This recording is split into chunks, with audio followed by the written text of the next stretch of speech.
Saudações! Nessa segunda parte da aula sobre República Populista, nós vamos falar sobre a sequência dos acontecimentos da aula anterior. Eu sou o professor Charles Camilo e nós estamos em mais uma aula de História do Brasil. Bem, senhores, vamos à introdução para nós entendermos o processo político que nós estamos estudando. No último slide da aula anterior, nós vimos que Getúlio Vargas, ele cometeu suicídio, houve uma onda de insatisfação popular, no qual impediu os conservadores da UDN de assumir o poder. E daí aconteceu o seguinte: após a morte de Vargas, o vice-presidente, o João Café Filho, ele assume a presidência da República interinamente, finalizando o período político e garantindo a realização das eleições de 1955. Então, nas eleições de 55, uma das características foi que o primeiro candidato a se lançar como presidente foi o governador do estado de Minas Gerais, Juscelino Kubitschek de Oliveira, seguido por outros que nós vamos analisar nos próximos slides. Governo Café Filho. João Café Filho, ele era o vice-presidente de Vargas e ele continuou o mandato de Getúlio Vargas até as eleições previstas em 1955.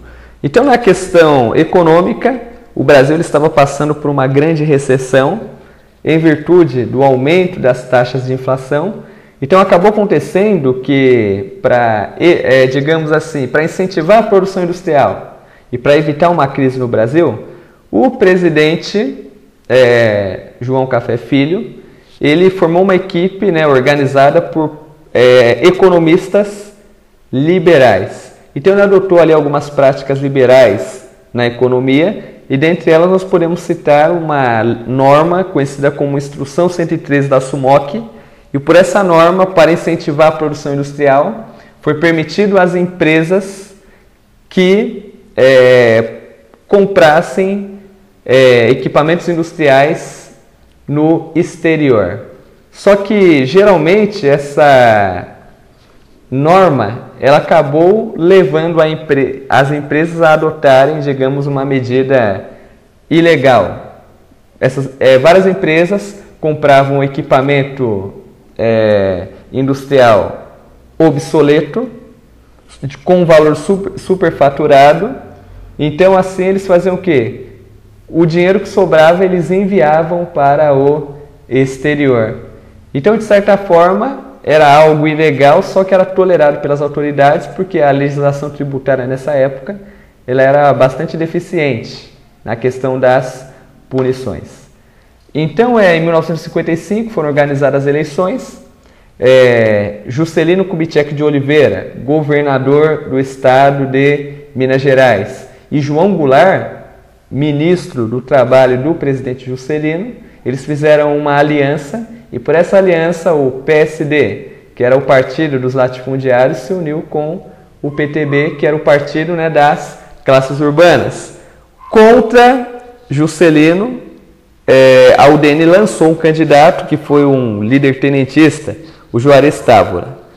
Nessas eleições, basicamente, o jogo político ficou polarizado entre Juscelino e Juarez Távora. O Juarez Távora defendia a moralização do regime e princípios conservadores. Já Juscelino, de certa forma, ele defendia um desenvolvimento liberal para o Brasil, ou seja, a política do presidente Juscelino era uma política desenvolvimentista, só que, porém, era uma política desenvolvimentista acompanhado de uma preocupação com a população. Então, facilmente, Juscelino vence as eleições. Só que, porém, pessoal, acabou acontecendo que dentro desse processo, os políticos da UDN diziam que essa eleição não era válida, pois Juscelino e João Goulart não alcançaram mais de 50% dos votos válidos. Então ele, Carlos Lacerda, juntamente com os militares, tentaram organizar um golpe para impedir a posse dos eleitos. Então o presidente da Câmara dos Deputados, o Carlos Luz, ele não queria dar posse para o presidente eleito, no caso, Juscelino. E daí, no entanto, acabou acontecendo, né, que para evitar um golpe, o ministro da Guerra da época, o Marechal Henrique Teixeira Lott, ele organizou um contragolpe. Então ele mandou prender os principais líderes golpistas, tanto os militares como os políticos da UDN. Então, como os golpistas ficaram isolados politicamente, acabou acontecendo, né, que Juscelino e João Goulart foram empossados presidente e vice-presidente da República pelo presidente do Senado, Nereu Ramos. Porque o Carlos Luz, que era o presidente da Câmara, como ele era aliado dos golpistas, ele também foi perseguido pelo Marechal Lott. Então, JK, ele inicia seu governo a partir do momento, né, que ele tem ali a sua posse garantida. Governo JK, ou governo de Juscelino Kubitschek. Então, o governo Juscelino Kubitschek, ele foi de 1956 a 1961. Então, para nós entendermos o processo, eu fiz aquele arredondamento. Então, enquanto que Getúlio Vargas ele defendia o desenvolvimento do Brasil com base no capital nacional, Getúlio Vargas, né, ele era nacionalista. Já Juscelino Kubitschek, ele defendia também o desenvolvimento do Brasil, só que com base no capital estrangeiro, ou seja, na implantação das multinacionais. Então, a base do governo JK era o desenvolvimentismo, ou seja, ele pretendia fazer o Brasil crescer 50 anos em 5. Por que 50 anos em 5? Ele queria preparar o Brasil para o século XXI. E daí, no entanto, para que as empresas multinacionais viessem para o Brasil, era necessário investir em infraestrutura. Então, nesse projeto de infraestrutura, JK ele cria o plano de metas. Esse plano de metas, ele previa investimentos, né, nas 5 grandes áreas: energia, transporte, indústria, alimentação e educação. Só que acabou acontecendo o seguinte, né, pessoal? O plano de metas ele foi bem sucedido em algumas partes. Só que muitas das metas não foram atingidas. É que, na verdade, a meta principal desse plano era a construção de Brasília, a transferência da capital federal para o centro do território. Porque JK entendia que a capital federal no centro do território representava a integração nacional. Então, Getúlio Vargas investiu na industrialização, só que, porém, acabou acontecendo que apenas o Centro-Sul acabou sendo privilegiado por essa industrialização. Então, não houve um desenvolvimento uniforme do território brasileiro em virtude da industrialização. Então, ocorreram muitas migrações, né, interregionais. E, geralmente, acabou acontecendo, pessoal, que para que o plano de metas fosse desenvolvido, ainda que pela metade, houve, né, digamos, um aumento da inflação e da dívida externa. Porque o plano de metas ele não conseguiu resolver os problemas essenciais, como fome, analfabetismo e desemprego. Então, a construção de Brasília e o plano de metas acabou levando o presidente JK a aumentar a dívida externa brasileira. Tanto que essa dívida externa acabou tornando-se, né, uma herança maldita para os futuros governos que o sucederam.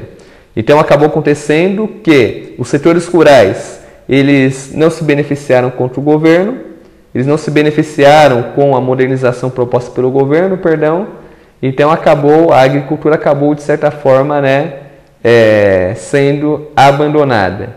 E daí, no entanto, né, o governo JK, no aspecto político, foi pacífico porque respeitou as liberdades previstas na Constituição. E no final do governo JK, em 1960, ocorreram, né, eleições presidenciais, e nessas eleições presidenciais houve algo histórico no Brasil.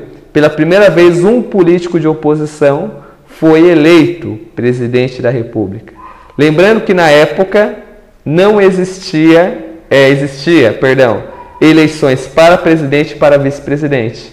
Então, por exemplo, nas eleições de 1960, Jânio Quadros, que era um político da UDN, partido de oposição, foi eleito presidente. E o vice-presidente foi eleito João Goulart, que era do PTB, partido aliado de Vargas e de JK. Tanto que o presidente Jânio Quadros, ele assumiu a presidência da República já na nova capital, Brasília, que foi, né, inaugurada dia 21 de abril de 1960. Continuando, nesse slide vamos falar sobre o governo Jânio Quadros. Então, conforme eu havia dito no slide anterior, em 1960 ocorreram eleições presidenciais e Jânio Quadros, que era um político da União Democrática Nacional, e João Goulart, que era do PTB, eles venceram as eleições. E durante a campanha presidencial, Jânio Quadros, ele prometia varrer a corrupção do Brasil, tanto que o símbolo da sua campanha era a vassoura. Então acabou acontecendo, né, que Jânio Quadros, quando ele assume a presidência do Brasil, ele havia prometido honrar todos os compromissos adquiridos pelo governo anterior. Então, ou seja, Jânio Quadros prometeu pagar a dívida externa. E acabou acontecendo que Jânio Quadros, ele acabou sendo infeliz em alguns aspectos. Por quê? Ele acabou sendo infeliz porque ele acabou ali se intrometendo em algumas questões incompatíveis com o cargo de presidente da República. Então, por exemplo, ele proibiu as brigas de galo. Ele proibiu as mulheres de utilizarem nas praias os biquínis por serem decentes. E logo depois, no aspecto político, ele acabou confundindo seus próprios aliados. Por quê? A UDN defendia princípios do liberal conservadorismo, ou seja, uma aliança com os Estados Unidos. Só que o tipo de política adotado por Jânio Quadros era uma política externa independente, ou seja, Jânio Quadros ele não pretendia submeter o Brasil aos interesses dos Estados Unidos, ele queria negociar tanto com os Estados Unidos como também com os países socialistas. Então, com isso, os próprios aliados dele, os próprios membros da UDN, começaram a acusá-lo de comunista. Só que, porém, pessoal, a gota da água acabou sendo, né, quando Jânio Quadros ele condecora com a mais alta honraria brasileira, a Ordem do Cruzeiro do Sul, o Ernesto Che Guevara e o Fidel Castro, líderes da Revolução Cubana. Essa foi a gota da água. Então acabou acontecendo o seguinte: esperava-se que os líderes, né, da UDN, juntamente com os militares, dessem um golpe em Jânio Quadros. Só que o Jânio Quadros, como ele havia sido, né, digamos assim, eleito democraticamente, e ele teve uma eleição muito expressiva, ele tentou organizar uma espécie de contragolpe. Como contragolpe, professor? Jânio Quadros, ele havia, né, renunciado à presidência da República, acreditando que o povo iria reconduzi-lo ao processo democrático novamente, ao processo presidencial, e ele iria receber amplos poderes. Só que quando Jânio Quadros ele renuncia, o Congresso Nacional acatou rapidamente o seu processo, né, digamos, de renúncia. Então, no dia 28 de agosto de 1961, Jânio Quadros renuncia à presidência. E daí, né, logo depois ele percebeu, digamos, né, a infelicidade que ele havia cometido. Ele tentou a renúncia, acreditando que o Congresso Nacional não iria, digamos, acatar o pedido. Só que facilmente o Congresso acatou e ele deixou de ser presidente do Brasil. Nesse slide falaremos sobre o governo João Goulart. O governo João Goulart ele começa em 1961, né? Ele assume a presidência com a renúncia de Jânio Quadros e vai até ao dia 31 de março de 1964, quando os militares, né, eles assumem o poder. Então, dentro do processo histórico, de acordo com a Constituição, João Goulart deveria assumir a presidência. Só que, porém, no momento da renúncia de Jânio, João Goulart estava em viagem oficial à China. Então, acabou acontecendo que a presidência da República passou a ser exercida pelo presidente da Câmara, interinamente, né, o deputado Ranieri Mazzilli. O Ranieri Mazzilli, ele era contra a posse de João Goulart, porque Ranieri Mazzilli, ele era um político da UDN, ou seja, conservador, e ele dizia que João Goulart estava na China organizando preparativos para a implantação de uma ditadura socialista no Brasil. E, no entanto, acabou ocorrendo, né, que no Rio Grande do Sul, o cunhado do João Goulart, o Leonel Brizola, que era governador do estado, ele organizou uma campanha intitulada Campanha da Legalidade para garantir a posse ao presidente João Goulart. E daí, no entanto, como o Brasil estava à beira de uma guerra civil, porque a parte da população era favorável à posse de João Goulart e parte era contra. Então, para evitar esse clima de guerra civil, em 1961 foi criado o sistema parlamentarismo. Ou seja, no sistema parlamentarista, João Goulart ele governaria como presidente. Só que o centro das decisões estaria nas mãos do primeiro-ministro, Tancredo Neves, que era um político conservador da UDN. Lembrando, senhores, que o Tancredo Neves que eu estou falando aqui é o mesmo Tancredo Neves que foi tido, né, como um dos articuladores da redemocratização do Brasil. Aqui no momento histórico, ele está no grupo dos conservadores. Ele está no grupo, né, dos golpistas. Só que daí, no entanto, acontece que em 1963, o João Goulart, o Jango, ele organiza um plebiscito, uma consulta popular para saber se o povo queria o presidencialismo de volta ou queria a continuação do parlamentarismo.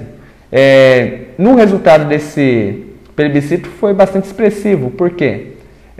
Porque se nós levarmos em consideração o número de pessoas que eram favoráveis ao presidencialismo, ou seja, o presidencialismo ganhou com 9 milhões de votos. Apenas 2 milhões de votos eram favoráveis ao parlamentarismo. Então, como o presidencialismo ganhou no plebiscito, acabou ocorrendo, né, que João Goulart recebeu novamente os seus poderes presidenciais totais. Ele não estava mais limitado. E daí, com os seus poderes presidenciais recuperados, João Goulart, de fato, ele começou a governar o Brasil como presidente. Uma das suas estratégias foi a elaboração das chamadas reformas de base. Então, as reformas de base seriam reformas dos principais setores, digamos, da economia brasileira. Não apenas da economia, né, mas nos setores governamentais, perdão.